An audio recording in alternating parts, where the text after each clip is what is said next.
Hi everyone, welcome to Current Crunch. I hope you all are doing well. Start करते हैं हमारा नया component नायब तहसीलदार एग्जाम का, which is constitution.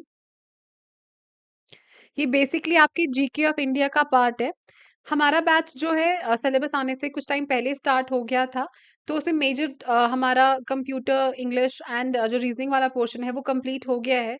GK with special reference to Jammu and Kashmir, उसका भी कुछ पोर्शन कंप्लीट हो गया है। एंड हमारा इंडियन हिस्ट्री जो है वो भी कंप्लीट हो गया है। ठीक है, जो रिमेनिंग टॉपिक्स हैं वो हम आगे आने वाले कुछ टाइम में कवर करेंगे।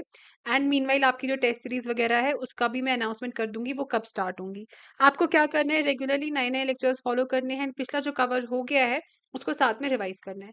जिसने अभी तक एनरोल नहीं किया वो एनरोल कर सकता है। He will get access to all the recorded lectures and PDFs in the course and test series इसमें इंक्लूडेड है। सारी इंपॉर्टेंट लिंक्स आपको डिस्क्रिप्शन बॉक्स में मिल जाएंगी।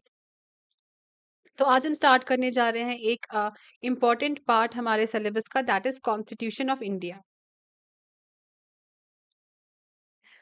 एक्चुअली इन्होंने बस आपको कॉन्स्टिट्यूशन लिख के छोड़ दिया है। दे हैव नॉट स्पेसिफाइड कि कॉन्स्टिट्यूशन में कौन सा पार्ट करना है। तो ये काफी एक बड़ा चैप्टर बन सकता है। इसमें हमें देखना पड़ेगा कि हम कितना कितना पोर्शन जो है एग्जाम रेलिवेंट हमारे लिए क्या क्या है एंड हम कितना कवर करेंगे। तो अकॉर्डिंगली मैंने एक थोड़ा बहुत इसका फ्रेमवर्क बनाया है कि हमें इसमें क्या कवर करना है। पहले just right it down. Constitution की कुछ बेसिक चीजें हमें देखनी है। इंट्रोडक्शन, कॉन्स्टिट्यूशन होता क्या है, कुछ इंपॉर्टेंट डेट्स, कब बनाया, किसने बनाया, एंड कुछ इंपॉर्टेंट फैक्ट्स इसके रिगार्डिंग। इससे पहले कॉन्स्टिट्यूशन से पहले मैं आपको थोड़ा बहुत पॉलिटी के बारे में बताती हूँ।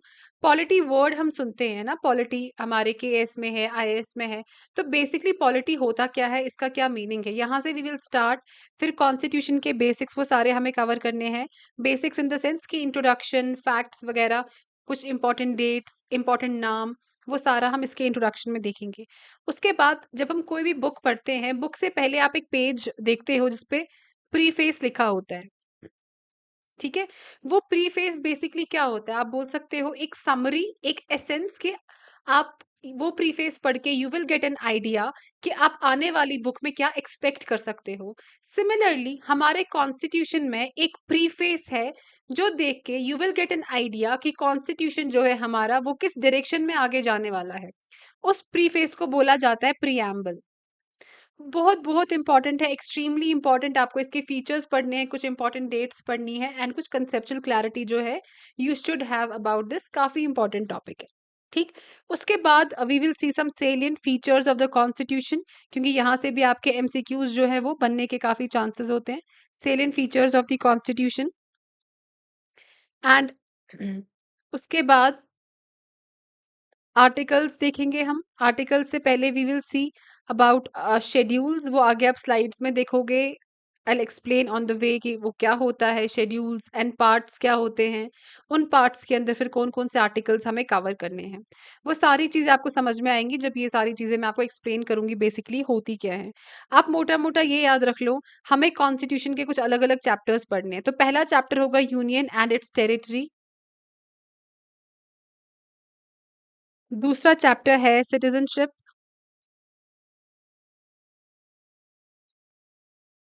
तीसरा है fundamental rights. Fourth one is directive principles of state policy, short में DPSP. Fifth one is fundamental duties. ये मेजर पोर्शंस हैं जो हमें कवर करने हैं, जहां से क्वेश्चंस आएंगे ही आएंगे। ठीक है, आई एम अज्यूमिंग कि जो मेरे स्टूडेंट्स हैं वो पहली बार कॉन्स्टिट्यूशन पढ़ रहे हैं, तो मेरा लेक्चर वैसे ही होगा, ये इस अजम्पशन के साथ कि you know nothing about constitution, आपको पॉलिटी भी नहीं पता, पार्लियामेंट भी नहीं पता। This is for the first time आप ये टर्म सुन रहे हो, तो मेरा जो क्लास का फ्लो रहेगा वो वैसा ही रहेगा। ठीक है, तो ये चैप्टर्स जिनको हम पार्ट्स बोलते हैं, 25 पार्ट्स हैं कॉन्स्टिट्यूशन में, which are nothing but your chapters. And इसके अंदर फिर अलग अलग आर्टिकल्स आते हैं। ठीक, तो ये सारे चैप्टर्स हमें पढ़ने ही पढ़ने हैं, विच आर वेरी इंपॉर्टेंट। फिर कुछ सेपरेट चीजें हैं, जैसे प्रेसिडेंट को लेके कुछ फैक्ट्स होंगे, vice president, CM, governor, prime minister. ठीक है। ये कुछ इंपॉर्टेंट डिग्नेटरीज हैं जिनके बारे में आपको कुछ कुछ नॉलेज होनी चाहिए। इलेक्शन कमीशन, कुछ constitutional bodies, important constitutional bodies, election commission etcetera. तो हमारा मेजर पोर्शन ये रहेगा जो ये 5 चैप्टर्स हैं, एंड प्लस कुछ सेपरेट आइसोलेटेड टॉपिक्स जैसे प्रेसिडेंट हो गया, vice president, prime minister, CM, governor, election commission, ये सारी चीजें हम कवर करेंगे। फाइन।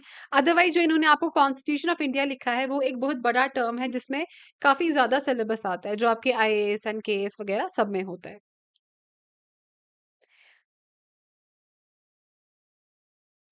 तो यहाँ से आपको आइडिया हो गया कि हमारी क्लास में अब हम पहले क्या पढ़ने वाले हैं। पहले हम पढ़ने वाले हैं थोड़ा बहुत पॉलिटी के बारे में, पॉलिटी होता क्या है।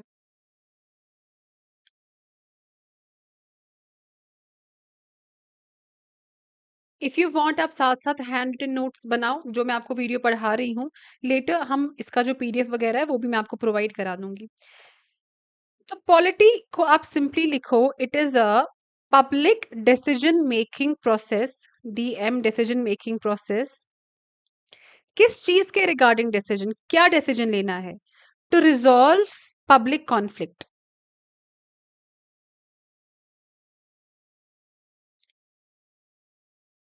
एंड ये पब्लिक कौन है? क्या हम लोग रिजॉल्व करते हैं कॉन्फ्लिक्ट? लेट सबसे दो स्टेट्स के बीच में वाटर का इशू चल रहा है, क्या हम जाएंगे वो रिजॉल्व करने के लिए? नहीं, वो कौन रिजॉल्व करती है?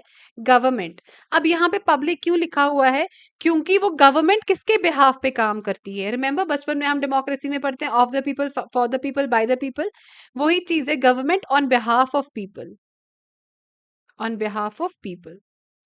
तो ये जो गवर्नमेंट है, ये प्रोसेस सारा डिसीजन मेकिंग पब्लिक कॉन्फ्लिक्ट्स को रिजॉल्व करने के लिए थ्रू वेरियस लॉज, उसको हम बोलते हैं पॉलिटी। ठीक है। तो रिजॉल्विंग पब्लिक कॉन्फ्लिक्ट्स, एंड अब हमें कैसे रिजॉल्व करना है वो सारी चीजें कॉन्स्टिट्यूशन में गिवन है, मेंशन्ड है। तो लॉ को आप बोल सकते हो, जो कानून हम सुनते हैं word law, what is that basically? वो एक टूल है, प्राइमरी टूल है with which we resolve our conflict.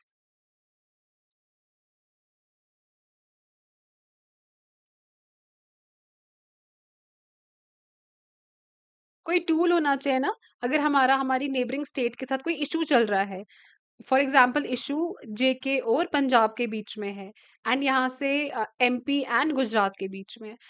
ऐसा नहीं हो सकता ना कि जेके पंजाब में आप अपनी मर्जी से रिजॉल्व करो, अलग चीजें अप्लाई करके कि मैं ऐसे करूंगा वैसे करूंगा, एंड दूसरी जो दो स्टेट्स है एमपी गुजरात, उनके बीच में आप अपनी मर्जी चलाओ।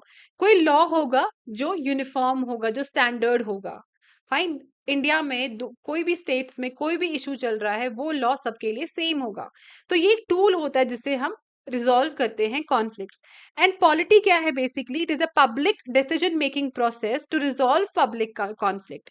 वो कौन पब्लिक डिसीजन मेकिंग प्रोसेस में इन्वॉल्व होती है? वो गवर्नमेंट होती है, जो ऑन बिहाफ ऑफ पीपल काम करती है, जो हम पढ़ते आ रहे हैं डेमोक्रेसी में बचपन से, government of the people, for the people, by the people. ठीक है। अब ये जो लॉ है, कानून है, ये बनता कहाँ है? हमें तीन चीजें याद रखनी है, three principal organs of a state.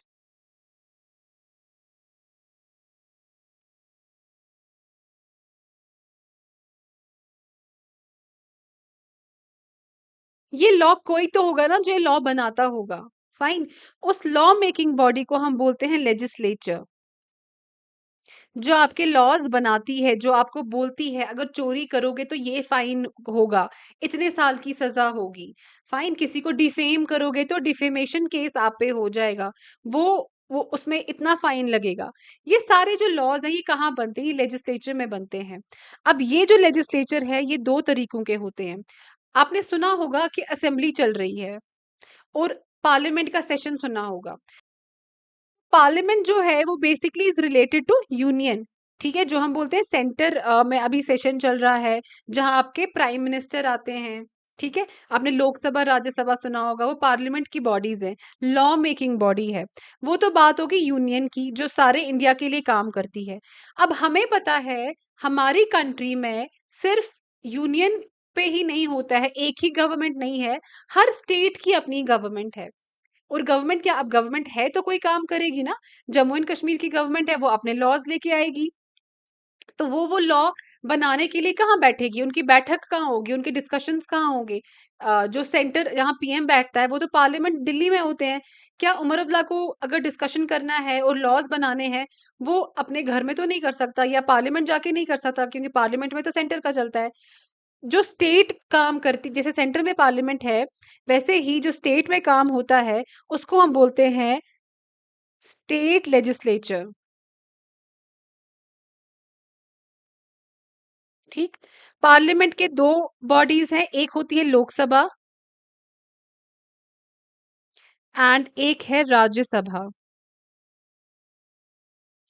Lok Sabha को बोला जाता है house of representative of people. And Rajya Sabha किसको रिप्रेजेंट करता है? स्टेट्स को, council of states.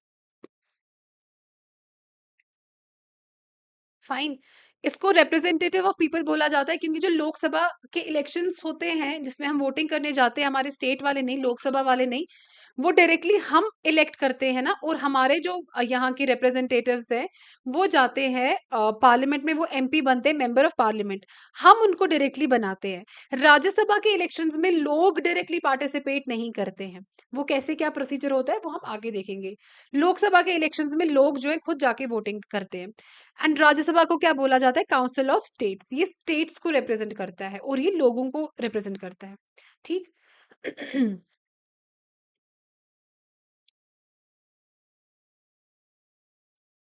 State legislature में अकॉर्डिंगली दो बॉडीज है। एक होता है स्टेट लेजिस्लेटिव असेंबली। मैं फिर रिवाइज भी कराऊंगी आपको सारा, अभी आप बस ध्यान से सुनो। State legislative assembly and state legislative council. अब यहाँ पे आपको याद रखना है कि इंडिया में बहुत बड़ी स्टेट्स भी हैं, जैसे यूपी हो गया, ठीक है, महाराष्ट्र हो गया, और अ, जम्मू एंड कश्मीर भी, चलो अब तो यूनियन टेरिटरी है। छोटी स्टेट्स भी हैं जैसे सिक्किम हो गया या नॉर्थ ईस्टर्न स्टेट्स हो गई। तो क्या हर स्टेट में स्टेट लेजिस्लेटिव काउंसिल होगा? नहीं। स्टेट लेजिस्लेटिव असेंबली जो है वो हर स्टेट में होती है। स्टेट लेजिस्लेटिव काउंसिल जो है वो हर स्टेट में प्रेजेंट नहीं होता है। ये स्टेट लेजिस्लेटिव काउंसिल्स कहाँ पे होते हैं? बेसिकली जहाँ पे आपकी पॉपुलेशन ज्यादा होती है एंड सिर्फ एक असेंबली जो है वो काफी नहीं होती है केटर करने के लिए to the demand of the state, तो हमें स्टेट लेजिस्लेटिव काउंसिल्स भी वहां पे मिलते, देखने को मिलते हैं। लेकिन राज्यसभा जो है सेंटर में प्रेजेंट है, काउंसिल ऑफ स्टेट्स इसको बोलते हैं, जहाँ पे लॉज वो वाले डिस्कस होते हैं जो डायरेक्टली स्टेट के इंटरेस्ट से रिलेटेड हो। आगे आगे चलते चलते आपको और सारी चीजें क्लियर हो जाएंगी, मैं एक ही जगह आपको सारी बातें नहीं बता सकती, आपको जो ग्रेजुअली चीजें हैं वो समझनी होंगी।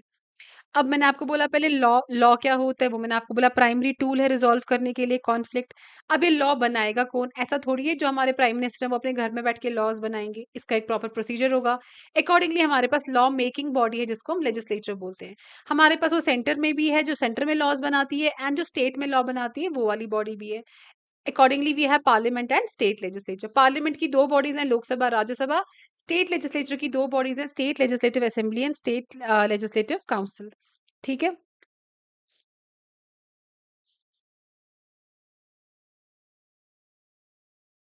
दूसरे प्रिंसिपल ऑर्गन है एग्जीक्यूटिव।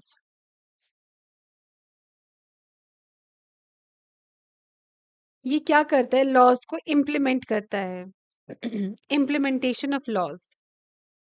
जैसे वो लॉ मेकिंग है, लॉ तो बन गया, अब इम्प्लीमेंट कौन करेगा? वो एग्जीक्यूटिव बॉडी होती है।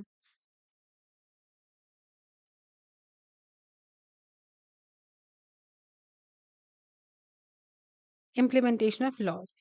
फाइन। एग्जीक्यूटिव में क्या क्या आता है? जैसे हमारे पास लेजिस्लेचर सेंटर में भी था, स्टेट में भी था, वैसे एग्जीक्यूटिव सेंटर में भी है, स्टेट में भी है। यहाँ पे याद रख लेना पार्लियामेंट के साथ प्लस आपका प्रेसिडेंट जो है he is also a part of legislature. ठीक। आगे देखते हैं। इम्प्लीमेंटेशन ऑफ लॉज सेंटर में भी होता है एंड स्टेट में भी होता है। सेंटर वाले को बोलते हैं हम यूनियन एग्जीक्यूटिव। यूनियन एग्जीक्यूटिव में कौन कौन आता है? यूनियन एग्जीक्यूटिव में आते हैं president, vice president, council of ministers, attorney general. हम सेपरेटली सारी चीजें देखेंगे कौन क्या होता है, अभी बस make a note of it, ये लास्ट मोमेंट रिविजन्स में ये नोट काम आएगा। स्टेट एग्जीक्यूटिव में आ गया state council of ministers, state cabinet. And executive हमारे दो होते हैं, एक टेम्पररी एग्जीक्यूटिव्स होते हैं एंड एक परमानेंट एग्जीक्यूटिव होते हैं, या इनको पॉलिटिकल या ब्यूरोक्रेटिक भी बोलते हैं। ये आपके मिनिस्टर्स होते हैं, क्योंकि गवर्नमेंट चेंज होती रहती है तो वो परमानेंट नहीं हो सकते। ब्यूरोक्रेट जो होते हैं जैसे आपके आईएएस केएस ऑफिसर्स, या बेसिकली कोई भी क्लर्क से लेकर कैबिनेट सेक्रेटरी तक सारे आपके एग्जीक्यूटिव्स में आते हैं एंड वो परमानेंट होते हैं, क्योंकि वो क्या होती है, गवर्नमेंट जॉब होती है। ठीक। Third principal organ is judiciary. ये भी हम सेपरेटली पढ़ेंगे, जहां पे हमें हाई कोर्ट की कुछ चीजें देखनी है एंड सुप्रीम कोर्ट। एंड इसके अलावा हमारे पास कुछ बॉडीज होती हैं जिनको बोलते हैं कॉन्स्टिट्यूशनल बॉडीज।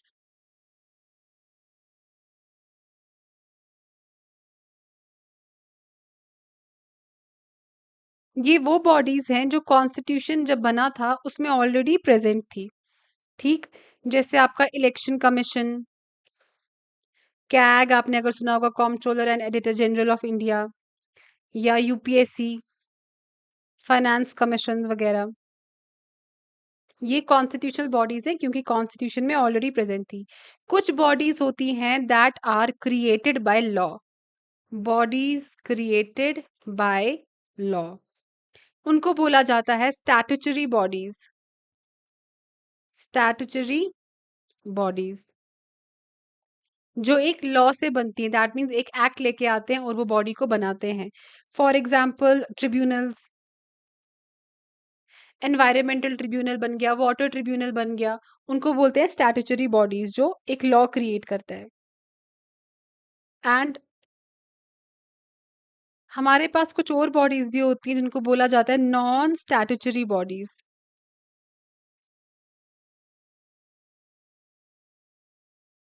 इसके लिए हमें लॉ की जरूरत नहीं पड़ती, ये बॉडी डायरेक्टली बनती है बाय पीएम या bye governments order.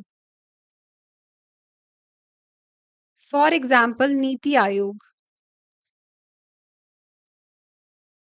Planning commission था पहले, जो प्लान बनाता था कि अगले 5 इयर्स में या फिर 3 इयर्स में हमारी जो गवर्नमेंट है वो कैसे काम करेगी, पॉवर्टी का हम कैसे रिड्यूस करेंगे, गरीबी को कम कैसे करेंगे, जीडीपी कैसे बढ़ाएंगे। बाद में it was replaced by NITI Aayog. तो बेसिकली थिंक टैंक है, पॉलिसी थिंक टैंक है हमारी कंट्री का। ठीक है। तो ये होती हैं एग्जीक्यूटिव बॉडीज। एक बारी let's go through this again. तो पॉलिटी पहले मैंने आपको बताया public decision making process resolve करने के लिए public conflict through law. Law क्या होता है, टूल जिससे हम कॉन्फ्लिक्ट को रिजॉल्व करते हैं। ये अब लॉज बनता कैसे है, उससे पहले थ्री प्रिंसिपल ऑर्गन्स होते हैं स्टेट के। लॉ, हमारे पास लॉ एक बॉडी है जो लॉ को बनाती है, लॉ मेकिंग, उसको हम बोलते हैं लेजिस्लेचर। वो हमें सेंटर में भी देखने को मिलता है एंड स्टेट में भी देखने को मिलता है। पार्लियामेंट में सेंटर वाले को पार्लियामेंट बोलते हैं, स्टेट को हम स्टेट लेजिस्लेचर बोलते हैं। पार्लियामेंट हो गया लोकसभा राज्यसभा, दो हाउसेस में डिवाइड है। अकॉर्डिंगली स्टेट्स हमारी स्टेट लेजिस्लेटिव असेंबली, या हमारे SLC state legislative council. State legislative council जो है ये हर स्टेट में प्रेजेंट नहीं होती है, सिर्फ कुछ खास स्टेट्स जो हैं उन्हीं में ये प्रेजेंट है। वो स्टेट की लिस्ट क्या है, वो आपको कैसे याद रखना है, वो सारा हम टाइमली ग्रेजुअली सारी चीजें पढ़ेंगे। एक ही साथ सब कुछ नहीं पढ़ते हैं, उससे क्या होता है इंसान कंफ्यूज हो जाता है। चीजें आपको तभी बोली जाएंगी जब आपके लिए वो जरूरी होंगी और जब आपको याद रहेंगी। फिर हमारे पास एग्जीक्यूटिव आ गया जो इन लॉज को इम्प्लीमेंट करता है। Centre executive, state executive. Centre executive में president, vice president, council of ministers and attorney general. State executive में state council of ministers and state cabinet. Executive हमारे पास पॉलिटिकल भी होते हैं एंड ब्यूरोक्रेटिक भी होते हैं। हमारे पास कुछ कॉन्स्टिट्यूशनल बॉडीज होती हैं जो कॉन्स्टिट्यूशन में ऑलरेडी प्रेजेंट थी, बॉडीज क्रिएटेड बाय लॉ, जिनको एक लॉ और एक्ट से बनाया जाता है, उनको बोला जाता है statutory bodies. And we have non statutory bodies also, जो पीएम या गवर्नमेंट के ऑर्डर से डायरेक्टली बनती हैं। ये था थोड़ा बहुत आपका पॉलिटी का इंट्रोडक्शन। अब हमें क्या करना है, हमें कॉन्स्टिट्यूशन के बारे में देखना है। बेसिकली कॉन्स्टिट्यूशन है क्या, उसके कुछ फैक्ट्स, डेट्स वगैरह वो हम आज करेंगे। उसके बाद नेक्स्ट लेक्चर से हम सेलिएंट फीचर्स ऑफ कॉन्स्टिट्यूशन जो है वो कवर करेंगे। तो क्या है कॉन्स्टिट्यूशन बेसिकली? देखो, इंडिया जो है बहुत बड़ी कंट्री है, बहुत ज़्यादा कल्चर्स, यहाँ पे कॉम्पोजिट कल्चर कंट्री है, अलग अलग कल्चर्स इकट्ठे रहते हैं। तो इन सबको गवर्न करने के लिए हमारे पास रूल्स या लॉ रेगुलेशंस कुछ होना चाहिए था। फाइन, अब कंट्री इतनी बड़ी है, पॉपुलेशन इतनी ज़्यादा है कि आप वो सिर्फ ऑरली नहीं बोल सकते थे। कुछ कंट्रीज हैं जहाँ पे ऑरल कॉन्स्टिट्यूशन भी होते हैं कि ऑरली याद रखा होता है क्या क्या लॉ है। हमारी डाइवर्स कंट्री में ये चीज़ पॉसिबल नहीं थी।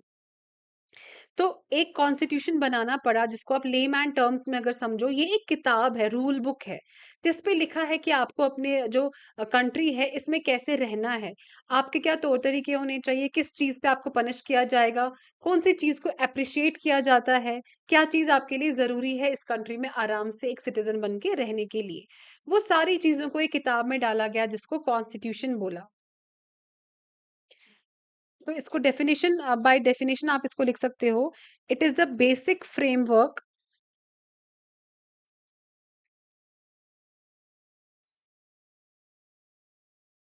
with which a country is established and governed।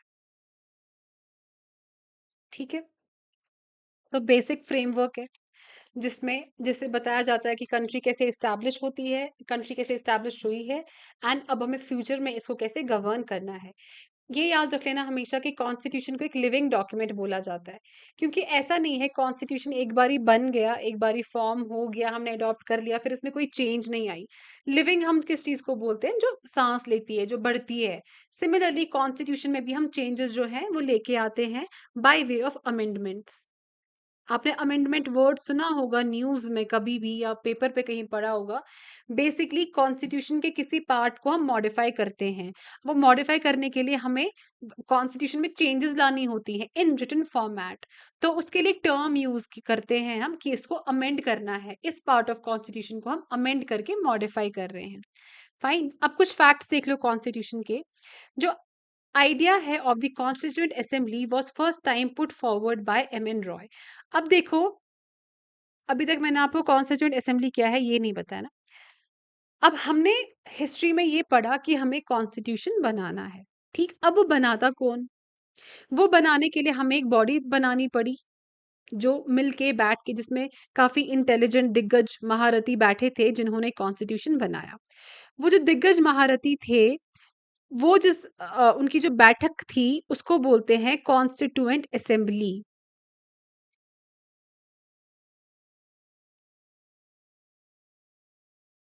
ठीक। अब ये आइडिया कि एक कॉन्स्टिट्यूएंट असेंबली होनी चाहिए जो खुद का हमारा कॉन्स्टिट्यूशन बनाए, ये इंडिपेंडेंस से काफी टाइम पहले ही बोला गया था by one person known as M N Roy. ठीक। फिर constituent assembly was recommended by cabinet mission plan. ये कौन सा प्लान है, ये हमने इंडियन नेशनल मूवमेंट में पढ़ लिया है, वहां पे मैंने सारी चीजें आपको समझाई हुई हैं। अगर वो आपको अभी तक याद नहीं है तो एक बार इंडियन हिस्ट्री को फिर से रिवाइज कर लेना। टेम्पररी प्रेसिडेंट किसको बनाया असेंबली का? Doctor Sachindra Prasad Sinha. President of the assembly was doctor Rajendra Prasad, and vice president H C Mukherjee and V T Krishnamachari. ये नाम आपको याद रखने हैं। अब मैंने आपको बोला, हम कॉन्स्टिट्यूशन का एक प्रीएम्बल है, जिसको कॉन्स्टिट्यूशन का एक प्रीफेस है, जिसको हम बोलते हैं प्रीएम्बल। उस प्रीफेस से पहले भी एक रेजोल्यूशन बनाया था, बेसिकली जो थोड़ा बहुत हिंट दे रहा था कि हमारे कॉन्स्टिट्यूशन में आगे क्या रहने वाला है। वो आज़ादी से पहले ही वो जो है रेजोल्यूशन वो बनाया था। आज़ादी हमें कब मिली थी? 1947 में। लेकिन जवाहरलाल नेहरू ने मूव किया था objective resolution in the assembly on 13 दिसंबर 1946। वो बेसिकली ऑब्जेक्टिव रेजोल्यूशन क्या है, आप मानो वो वो प्रियम्बल का एक छोटा एक समरी थी काइंड ऑफ, जिसको फिर एक्सपैंड किया हमने प्रियम्बल प्रीफेस में पूरा। इस ऑब्जेक्टिव रेजोल्यूशन में बोला गया इंडिया इंडिपेंडेंट है, सॉवेरेन है, रिपब्लिक है। अब जब हम प्रियम्बल में आपको पढ़ाऊंगी तो ये सारी टर्म्स जो है अगेन इन डिटेल हम डिस्कस करेंगे। यहाँ पे थोड़ा बता देती हूँ इंडिपेंडेंट क्या होता है बेसिकली। अब हमें पता था कि कॉलोनियल जो पावर्स है यहाँ से उनको चले जाना है और हमें क्या चाहिए, कंप्लीट इंडिपेंडेंस चाहिए, तो दैट इज इंडिपेंडेंट। सॉवेरेन हम किसको बोलते हैं, free from external control, external and both internal control या सुपरमेसी। दैट मीन्स हमें कोई फॉरेन कंट्री डिक्टेट नहीं कर सकती कि हमें अपनी कंट्री में कैसे रहना है। ठीक है, हमें कोई ऑल्दो मीडिएशन होती है, जैसे अभी इंडो पाक वॉर ऑलमोस्ट जब एस्केलेट हो गया मैटर, तो ट्रम्प ने क्या किया, सारा ये भी ले लिया, क्रेडिट भी ले लिया एंड टॉक्स वगैरह भी स्टार्ट किए। लेकिन हमें कोई प्रेशराइज नहीं कर सकता अपनी बात मानने के लिए, क्योंकि India has declared itself as a sovereign nation. हम एक्सटर्नली भी इंडिपेंडेंट है और इंटरनली सुप्रीम है। इंटरनल मींस हमें पता है इंडिया में अलग अलग कितने इशू हैं। कश्मीर में सेपरेटिस्ट मूवमेंट चली, खालिस्तानी मूवमेंट जो है पंजाब में चली, नक्सलाइट मूवमेंट जो है अलग अलग पार्ट्स ऑफ सेंटर इंडिया जो है वो चले, या कुछ टुवर्ड साउथ। फाइन, तो ये सारे हमें गवर्न नहीं कर सकते। हमें कोई मजबूरी नहीं है हम नक्सलाइट्स जो है उनकी बात माने, या हम जो है खालिस्तानी जो है उनकी बात माने, क्योंकि हम इंटरनली भी सुप्रीम है। ये हमारी गवर्नमेंट को डिक्टेट नहीं कर सकते how we should live in our country. Fine. And republic का क्या मतलब हुआ कि हम, हमारे यहाँ पे किंग रूल नहीं है, कोई मोनार्की नहीं है, हम इलेक्ट करते हैं अपने हेड को। हेड जो है वो इलेक्टेड होता है, वो कौन है, हमारा प्रेसिडेंट। ठीक। एंड ये ऑब्जेक्टिव रेजोल्यूशन को फाइनली अडॉप्ट कब किया, 22 जनवरी 1947। एंड इसी का जो मॉडिफाइड वर्जन है forms the preamble of the present constitution. ठीक है, आगे देख लो। ये जो कॉन्स्टिट्यूएंट असेंबली है इसके रिलेटेड कुछ फैक्ट्स हैं। In all, the Constituent Assembly had 11 sessions over the 2 years, 2 साल लगे, 11 महीने एंड 18 days इसको बनाने में। उसमें ये जो बैठक है कितनी बार बैठी, 11 बार बैठी। हमारा जो कॉन्स्टिट्यूशन है इसको ये भी बोला जाता है कि it is a bag of borrowed materials, bag of borrowed materials. वो क्यों बोला जाता है, क्योंकि जो हमारा कॉन्स्टिट्यूशन है वो जो कॉन्स्टिट्यूशन मेकर्स हैं उन्होंने कैसे ड्राफ्ट किया, उन्होंने अलग अलग कंट्री के कॉन्स्टिट्यूशंस को देखा और उनमें से कुछ चीजें जो है वो अडेप्ट की। इसीलिए हमारा लेंथीएस्ट कॉन्स्टिट्यूशन है। फाइन, क्योंकि इसमें एक दो सिर्फ बातें नहीं बोली, इसमें हर चीज को इन डिटेल डिस्कस किया गया है। The constitution makers had gone through constitution of 60 countries and the draft constitution was considered for 114 days. Total खर्चा आया 64 लाख उस जमाने में इसको बनाने में। 24 जनवरी 1950 में कॉन्स्टिट्यूएंट असेंबली का फाइनल सेशन हुआ। However, it did not end and continued as the Provisional Parliament of the India from 26 January 1950 till the formation of new parliament after the first general elections 1951 to 52। ठीक है, हमारा जो parliament है वो कब बना, वो बना पहले जनरल इलेक्शंस के बाद, दैट इज इन 1951-52। एंड ये कॉन्स्टिट्यूएंट असेंबली की सारी जो चीज़ें हैं ये क्यों हमारे लिए सिग्निफिकेंट है, वो सारी मैंने आपको इंडियन नेशनल मूवमेंट वाले सब्जेक्ट में सारी चीज़ें हमने पढ़ी हैं, यहाँ पे मैं रिपीट नहीं करूँगी। अगर अभी तक भी आपने मेरा कोर्स परचेज नहीं किया है तो आप इसको परचेज करने के लिए डिस्क्रिप्शन बॉक्स में जो लिंक प्रेजेंट है उस पर क्लिक कर सकते हो। हमारे अलग अलग कोर्सेज चलते हैं, JKPSC JKS की कोचिंग हो रही है, लेक्चरर सोशोलॉजी की कोचिंग हो रही है, and UPSC option sociology and JKSSB के courses. Constituent Assemblies appointed number of committees to deal with the different tasks of constitution making। तो अलग अलग कमिटीज बनाई गई जिन्होंने कॉन्स्टिट्यूशन मेकिंग में हेल्प की। यूनियन पावर कमेटी के हेड थे Jawaharlal Nehru, union constitution committee Jawaharlal Nehru. Drafting committee के चेयरमैन थे डॉक्टर BR अम्बेडकर, जिनको फादर ऑफ इंडियन कॉन्स्टिट्यूशन या मॉडर्न मन्नू भी बोला जाता है। मन्नू हिंदू कंसिडर करते हैं फर्स्ट जो लॉ मेकर था, फर्स्ट ह्यूमन जो था। ठीक है, तो मन्नू को लॉ मेकर भी बोला जाता है। Advisory committee on fundamental right Sardar Patel Vallabhbhai Patel. Rules of procedure committee doctor Rajendra Prasad. States committee Jawaharlal Nehru. Steering committee doctor Rajendra Prasad. ये आपको सारे याद करने हैं। ड्राफ्टिंग कमेटी जो है जिन्होंने ड्राफ्ट किया कॉन्स्टिट्यूशन, उसके ये मेंबर्स हैं। पॉज करके वीडियो यहाँ से आप इनके नाम देख लेना। इसको सेटअप किया गया था 29 अगस्त 1947। कॉन्स्टिट्यूशन को अडैप्ट किया 26 November 1949 and it contained a preamble 395 articles and 8 schedules. Currently we have 448 articles in 25 parts and 12 schedules. 26 जनवरी को चूज किया था as the day we gave ourselves to the constitution. It came into force on 26 January. यही दिन क्यों choose किया? क्योंकि history में हमने पढ़ा है this was for the first time during Lahore session of Congress in 1930 Purna Swaraj declare किया था. Swaraj means independence. तो पहले क्या बोलते थे जो भी हमारे फ्रीडम फाइटर्स थे, वो बोलते थे हमें सेल्फ गवर्निंग कॉलोनी टाइप बनाओ, आप के ही अंडर हमें रखो लेकिन सेल्फ रूल दे दो, दैट इज स्वराज. फिर for the first time Lahore session of Congress 1930 में इन्होंने पूर्ण स्वराज डिक्लेयर किया, that means complete independence. Constitution was adopted on 26 November 1949 and came into force on 26 January 1950. अब ये शेड्यूल्स हैं. फर्स्ट शेड्यूल किस चीज के साथ डील करता है? Names of states and union territories. Second schedule third fourth fifth six seventh eighth. ठीक. ये क्या करना है आपको? ये सारी चीजें याद करनी है. Third schedule is regarding oath and affirmation. Fourth is allocation of seats in Rajya Sabha. Fifth is regarding scheduled areas and scheduled tribes. जब हम कॉन्स्टिट्यूशन में आगे आगे चीजें पढ़ेंगे तो ये और चीजें आपको क्लियर होती जाएंगी.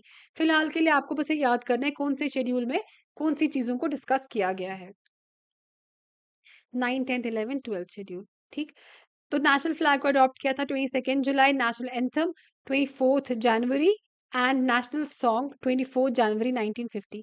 तो हमारा नेशनल एंथम क्या है? कमेंट्स में लिख के बताओ नेशनल एंथम हमारा क्या है एंड नेशनल सॉन्ग हमारा क्या है. तो ये कुछ फैक्ट्स थे. अभी तक हमारा जो मेन लेक्चर है वो बेसिकली हमारा सेलियंट फीचर्स ऑफ कॉन्स्टिट्यूशन से एंड फिर आगे आगे प्रियम्बल वगैरह वहां से हमारा ज़्यादा गियर अप हो जाएगा. ये एक इंट्रोडक्टरी क्लास थी, आपके लिए डेमो लेक्चर था. ये शेड्यूल्स आप याद कर लेना, चाहे तो अभी याद कर लेना, चाहे तो जैसे आगे आगे लेक्चर्स जाएंगे एंड आपको क्लियर होता जाएगा ये डिफेक्शन क्या होता है, पंचायत क्या है, म्युनिसिपल कॉर्पोरेशंस क्या है. उसके बाद you can revisit and learn at that time. लेकिन अगर आप रटा करने में थोड़ा तेज हो तो अभी आप ये एक बार रट सकते हो ये सारी चीजें.